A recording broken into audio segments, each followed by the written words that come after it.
Tras 27 años de conflicto político, aparentemente en Venezuela el cambio significativo no se ha materializado. Es decir, al chavismo ya no le interesa ni la presión interna ni la presión externa.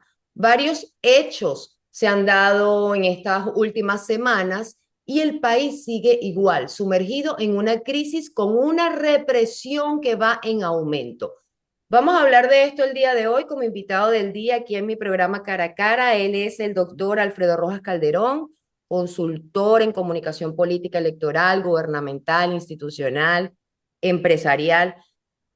Manejas muy bien el tema de gestión de crisis y te agradezco profundamente que hayas aceptado esta invitación a Impacto Venezuela porque en Venezuela la crisis no cesa y que a veces pregunto, ¿hasta cuándo va a ser esto? ¿Cuándo se va a lograr un punto de entendimiento entre los factores políticos de nuestro país para que podamos avanzar? Porque es el venezolano, el de a pie, el que sufre las consecuencias de este sistema. Hola Mildred, bueno, muchas gracias por la invitación. Lamentablemente no está cerca ese escenario, esa posibilidad de que las partes puedan encontrarse de alguna manera. La política ha sido abandonada por el gobierno, ¿no? Que ha preferido la vía autoritaria, la vía de la fuerza. Y ha sido también abandonada por la oposición liderada por María Corina Machado. Si analizamos lo que pasó en el último proceso electoral, en el que este sector de la oposición ha optado por la abstención, ¿no? Y bueno, esto supone que no va a ocupar ninguno de los espacios políticos que se estaban disputando en esos comicios.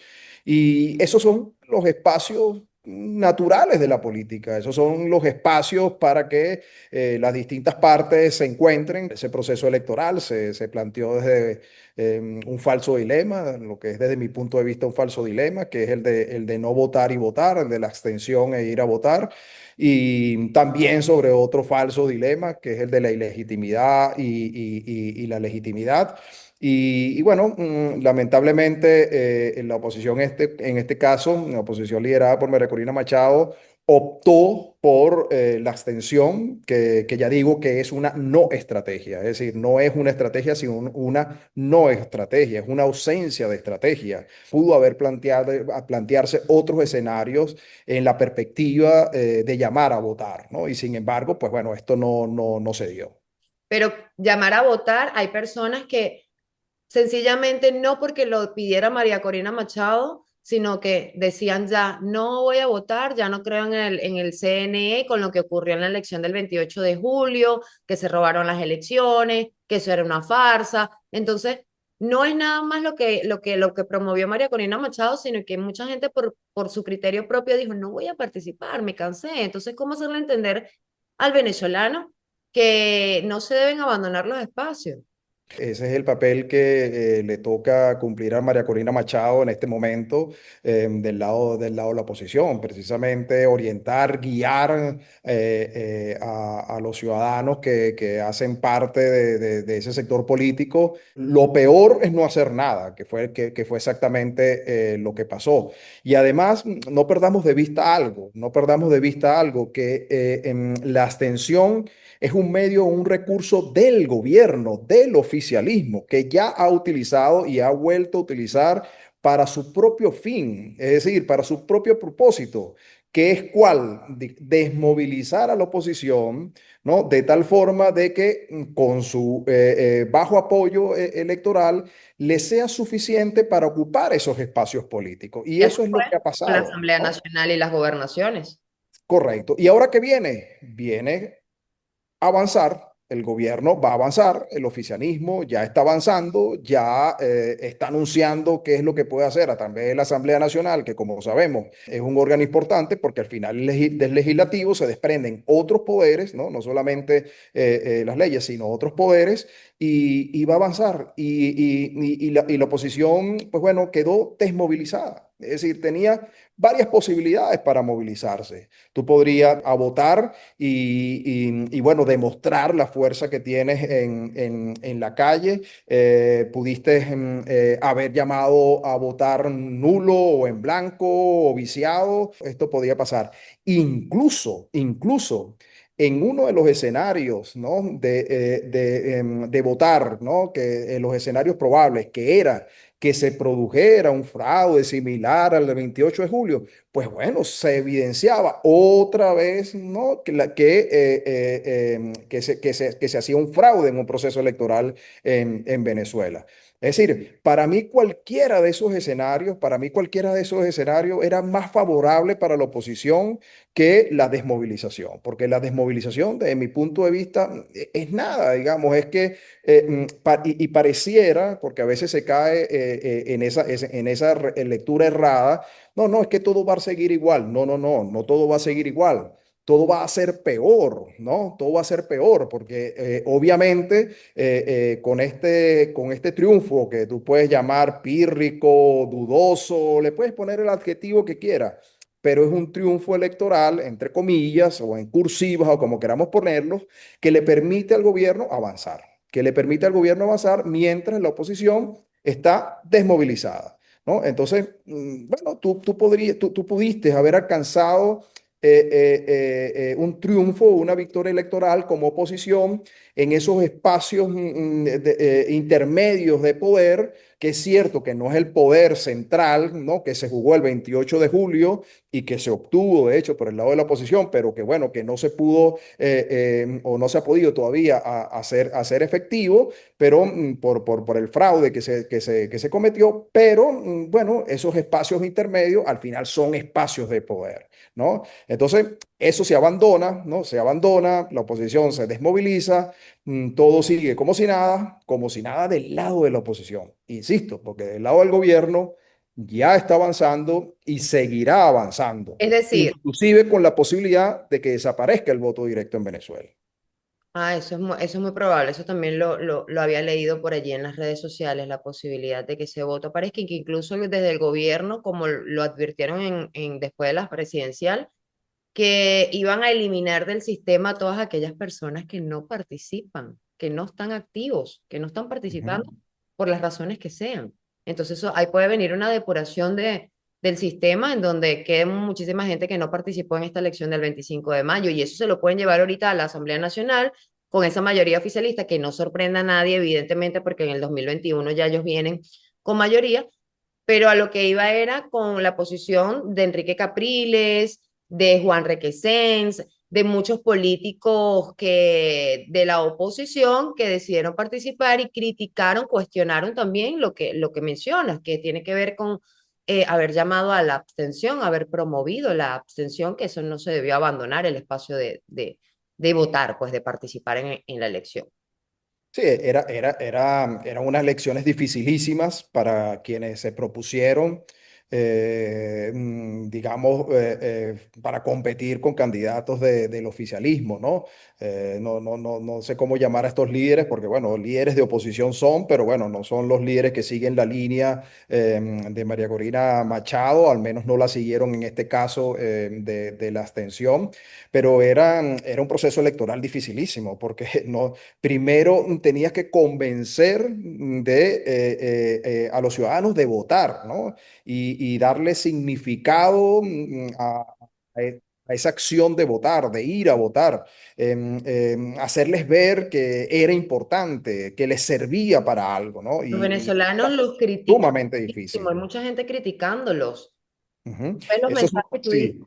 ¿no? Sumamente difícil. Es decir, de allí hasta que llegaras a pedir el voto, ¿no? Como se hace una campaña electoral normal en cualquier parte del mundo, bueno, había un trecho enorme. Además, bueno, aquí tendríamos que hablar digamos, de lo corto que fue el tiempo De de campaña campaña, de todo. electoral y todo lo demás, ¿no? No, Es y decir, había mucha gente que tampoco sabía que habían elecciones. Hay gente que ni siquiera sabía, tenía conocimiento de que el domingo 25 de mayo habían elecciones.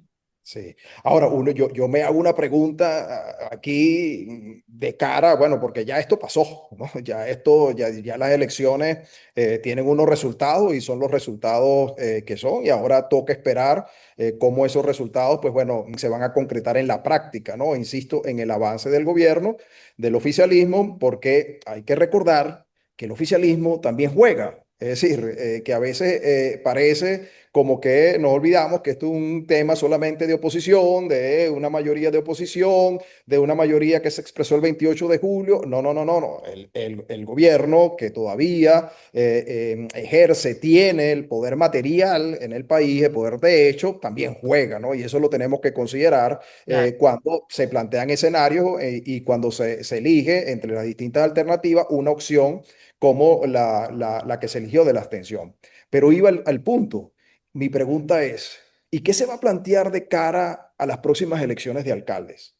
¿Ah? Porque, ojo, bueno, los gobernadores, bueno, al final son unas figuras políticas en las regiones que tienen, bueno, sí, sus competencias, pero bueno, son unas competencias políticas, ¿no? O sea, pero los alcaldes, ¿no? Y los alcaldes que son el gobierno más cercano a la gente.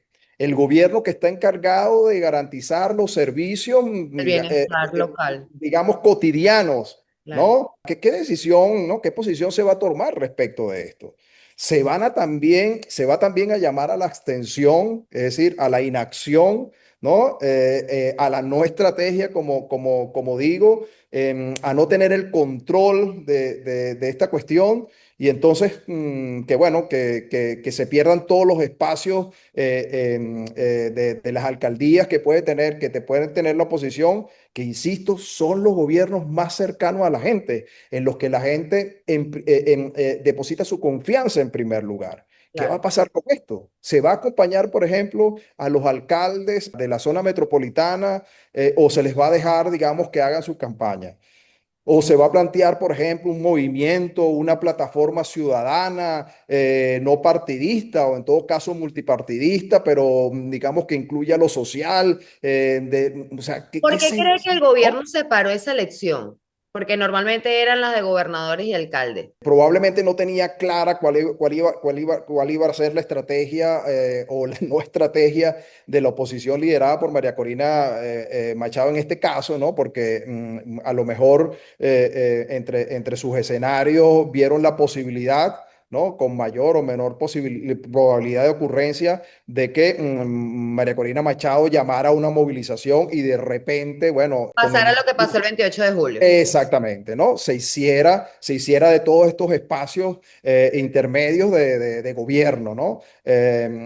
A lo mejor se pasearon por ese escenario, lo vieron probable y dijeron, no, vamos a separar y vamos a ir midiendo las consecuencias, ¿no? Pues bueno, el gobierno ciertamente se hubiese despachado esto en un solo proceso electoral, ¿no? En una sola campaña, en un solo escenario como el que se dio, que fue el escenario de la abstención por el lado de la oposición, unos líderes de la oposición que no siguieron esta línea y participaron y que se les acusa más bien de estar del lado del oficialismo, más del lado del oficialismo que del lado de la oposición, etcétera, etcétera, ¿no? Puede ser que eso haya sido probable, pero insisto.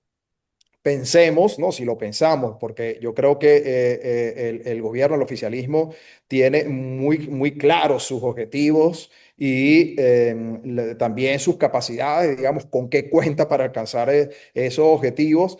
Y preguntémonos entonces por el lado de la oposición. ¿Qué va a hacer, digamos? ¿Qué posición va a asumir? ¿No? Respecto a las elecciones, a las próximas elecciones de alcaldes. ¿No? Va a repetir lo mismo. Vamos a tener ahora una mayoría o casi una totalidad de alcaldes del oficialismo en todo el país, ¿no? O, digamos, se va a conformar. una plataforma, una coordinadora, una concertación, digamos, más de corte vecinal, porque de eso se trata lo municipal, más de corte vecinal, ¿no? De sociedad organizada, etcétera, y de alguna forma se va a acompañar este proceso. Hay una oportunidad para la oposición, hay una oportunidad para la oposición. Y yo creo que debe, al menos debe analizarse bien qué es lo que está pasando y qué es lo que puede pasar y qué es lo que se puede hacer. Porque insisto que lo peor es la inacción. No hay, lo peor que le puede pasar a la oposición es la desmovilización. Y el tiempo es implacable con respecto a esto. Es 27 implacable. años han pasado de este conflicto político, lo dije al inicio Así del es. programa. Nicolás Maduro avanza, ha dejado para el próximo periodo que arranca en enero lo que va a ser la reforma constitucional, el proyecto del Estado comunal, la incorporación, el cambio, los nuevos cambios en el socialismo que ellos traen desde Hugo Chávez, el fallecido presidente Hugo Chávez. Y entonces, nada más cuentan con 10 diputados de la oposición y un gobernador, que bueno, evidentemente el gobernador no tiene absolutamente incidencia en lo que es la parte legislativa, pero ya ahí ellos van a avanzar con su proyecto, con su modelo, pero ¿cuál es en la práctica el resultado que va a traer eso para Venezuela próximamente? Bueno, por eso yo apuntaba al principio, además del falso dilema de votar y no votar, ¿no? De votar y la abstención, y mencionaba el otro falso dilema, que es el de la ilegitimidad. Este es un planteamiento que se hace solamente del lado de la oposición. Y a lo sumo desde la sociedad internacional, ¿no? Pero de resto, esto no tiene ninguna importancia, no tiene ninguna incidencia del lado del gobierno, del lado del oficialismo. Es decir, ¿acaso podemos creer, podemos pensar, podemos plantearnos la posibilidad de que el gobierno deje de avanzar por un tema de ilegitimidad? Absolutamente no, ni de legitimidad nacional, interna, doméstica, ni de legitimidad internacional. Ya eso lo ha demostrado el gobierno desde hace muchísimo tiempo. Y de hecho, el clímax de eso fue precisamente el 28 de julio. Estamos hablando de unas elecciones presidenciales en las que se cometió un fraude nada más y nada menos. El gobierno, digamos, como gobierno autoritario, pues va por la vía de la fuerza, va por la vía de las acciones de hecho, ¿no? Es decir, no se está planteando ni llegar a ningún acuerdo para presentar una iniciativa de un proyecto de ley o que esto tenga el consenso de otros factores políticos, de las organizaciones políticas de oposición, o que esto pase a consulta a la sociedad organizada. Nada, nada. Lo que le interesa es tener el instrumento legislativo que pretenda, publicado en Gaceta Oficial, y imponerlo, y ya está. Y se acabó, y se acabó. Digamos, no hay ninguna posibilidad. Aquí no estamos hablando de ningún sistema político de consenso ni nada parecido, ¿no? Y la propia composición de la Asamblea Nacional y cómo se va a desempeñar esa Asamblea Nacional así lo demuestra. Que la oposición está lamentablemente, bueno, castigada por la maldición de Sísifo, ¿no? La maldición de Sísifo, es decir, esfuerzos y esfuerzos absurdos, repetitivos, como este de la abstención, inútiles que no conducen a absolutamente nada, y una y otra vez Sísifo va subiendo esa enorme piedra por la cuesta, pero es cuesta arriba. Y por lo tanto la enorme piedra vuelve a bajarse y Sísifo vuelve a subir. Es decir, hay que actuar un poco más estratégicamente. Hay que actuar un poco más estratégicamente. María Porque, Corina dijo, de hecho, hablando, y disculpa que te interrumpa, ella sí, dijo, la estrategia sigue en curso de forma correcta, o sea, su estrategia, lo dijo recientemente estos días. O sea, ella apuesta a que lo que ella está haciendo desde la clandestinidad en algún momento va a funcionar. Obviamente uno desconoce la estrategia de ella, pero en paralelo el gobierno ya la está amenazando y le digo, vas a ir a la cárcel. A uno de sus cercanos, que es Juan Pablo Guanipa, se lo llevaron detenido y con él una gran cantidad de personas que son del Partido 20 Venezuela o que son seguidores de ella. O sea, todo el que esté apoyándola, pues se lo están llevando preso. Y aún así ella sigue creyendo en su estrategia. Es real, puede ser viable porque no sabemos lo que ella esté trabajando, pero sí puede haber, ¿crees que puede haber realmente una posibilidad de que lo que ella esté planificando sea beneficioso para el país, digamos? A ver, posibilidad siempre hay, porque al final nosotros nos manejamos en escenarios. Otra cosa es que esa posibilidad o la probabilidad de ocurrencia de eso que plantea María Corina, que lo podemos resumir en el cambio, digamos, en el cambio del gobierno, o dicho de otra forma, en que se respeten los resultados del 28 de julio, desde mi punto de vista tiene una bajísima probabilidad de ocurrencia, bajísima, bajísima, ¿no? Hay otro, bueno, los otros escenarios que se plantean de quiebre interno, todo lo demás, para mí tienen una bajísima ocurrencia. Pero además, si tú te mueves en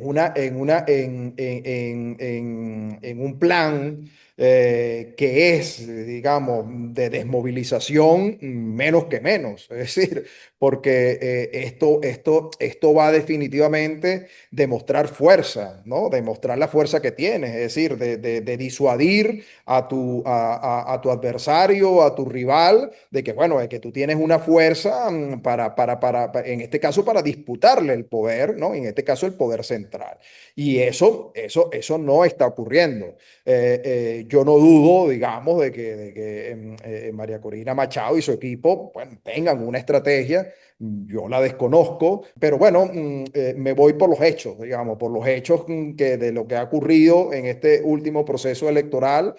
Obviamente, lo que ha pasado desde el 28 de julio hasta acá, y a partir de allí planteo esos escenarios y prospectivamente me hago la pregunta con relación a las elecciones, a las elecciones de alcalde. Ahora bien, la mayoría de los venezolanos o la mayoría de la oposición liderada por María Corina Machado le mantiene la confianza. Eso sí. Ahora, ¿qué vas a hacer con esa confianza? Es decir, ¿en qué la vas a utilizar? ¿No? ¿En qué vas a utilizar esa confianza? De cara a alcanzar tu objetivo político, que tu objetivo político bueno, remite obviamente a hacerte con el poder nacional. Es decir, ¿qué vas a hacer respecto de esto? ¿No? Porque definitivamente se ha perdido una oportunidad de ocupar espacios intermedios, que en el caso, por ejemplo, del Poder Legislativo, insisto, a lo mejor en el caso de los gobernadores, podemos matizarlo, podemos plantear un análisis más flexible, pero en el caso del Poder Legislativo, donde ya el gobierno viene avanzando, digamos, legislativamente, y a partir de los legislativos, en lo judicial y todo lo demás, pues bueno, es por decir menos preocupante, alarmante, ¿no? Alfredo, un tema más para cerrar, pues se nos acaba el tiempo. Chevron. Chevron, muchas personas criticaban lo que en Impacto Venezuela hemos venido diciendo desde hace rato, y es que Chevron iba a continuar en el país porque hay muchos intereses de por medio, no solamente del gobierno de Nicolás Maduro, sino también de esos empresarios de Chevron y del gobierno de los Estados Unidos, que tienen como un dilema ahí. Se sabe que desde el Departamento de Estado, Marco Rubio no está a favor de eso, hay mucha presión de los republicanos en el Congreso, entonces, pero se le dio una licencia limitada, o sea, para operar al mínimo, pero entonces eso significa que continúa. Ahora bien, ¿crees que esa licencia pueda ampliarse un poquito más adelante, o que definitivamente se tome esa decisión de, como dice María Corina Machado, hay que asfixiar al chavismo, y la manera es cerrándole todas las puertas, pues, de materia económica, pero eso también afecta a los venezolanos como tal? Claro, afecta a los venezolanos de a pie, ya eso también lo hemos vivido. A ver, digamos, de cara al gobierno de Trump, pues bueno, ya ha puesto sobre la mesa sus cartas y básicamente hay tres características fundamentales. La primera, que es un gobierno personalista, es decir, es un gobierno que, sobre todo en materia de política exterior, responde a lo que Trump diga y a cómo lo quiera hacer. Y eso, digamos, es lo primero que hay que tener en cuenta. Bueno, los tres aspectos, pero este fundamentalmente nos da muchísima imprevisibilidad respecto de lo que puede decir y sobre todo hacer Trump respecto de Venezuela, ¿no? Lo segundo es el pragmatismo, es decir, en este caso la política exterior es tremendamente pragmática, ¿no? Y además no necesariamente racional, sino muy subjetiva, como decía, por el tema del personalismo, pero también muy incrementalista en el sentido de que, bueno, vamos a ir viendo cómo se van desarrollando los acontecimientos y a partir de allí vamos planteando qué hacer y vamos haciendo ajustes y vemos si apretamos un poco más o si soltamos, etcétera, etcétera, ¿no?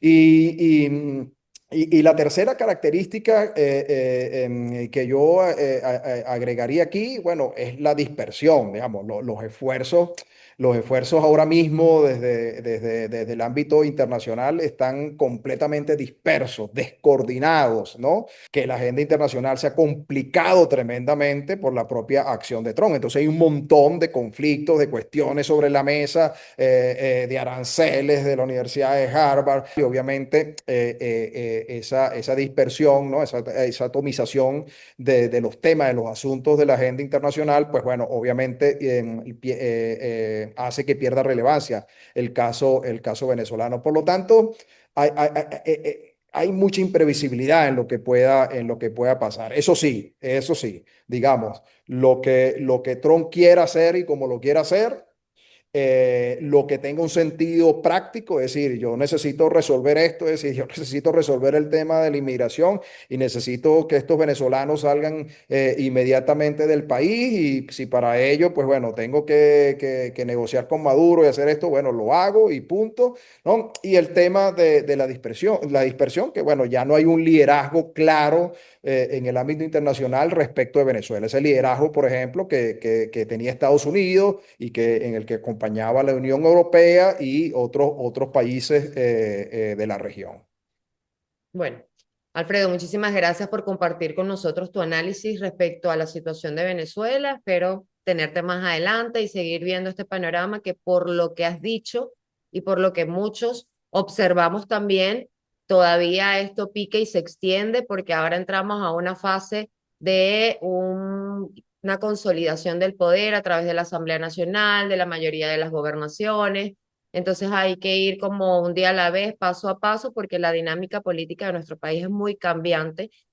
Y también estar atentos a ver si, que era otra cosa que te quería preguntar, ¿crees que se lleven presa finalmente a María Corina Machado? ¿Y qué crees que pase si eso ocurre? El gobierno definitivamente, si hace un análisis estratégico y calcula bien sus costos, los beneficios, los riesgos de una decisión de este tipo, seguramente desistirá de esa acción, porque, insisto, si tienes una oposición desmovilizada, la lideresa pues está en la clandestinidad y no puede operar, digamos, libremente, pues bueno, tampoco es que le suponga una amenaza, porque de hecho el gobierno, insisto, pues bueno, sigue avanzando y los grandes desafíos, los grandes retos los tiene en este momento precisamente la oposición, bueno, no la tiene nada fácil y María Corina Machado tiene que tomar decisiones dificilísimas, ¿no? Decisiones estratégicas dificilísimas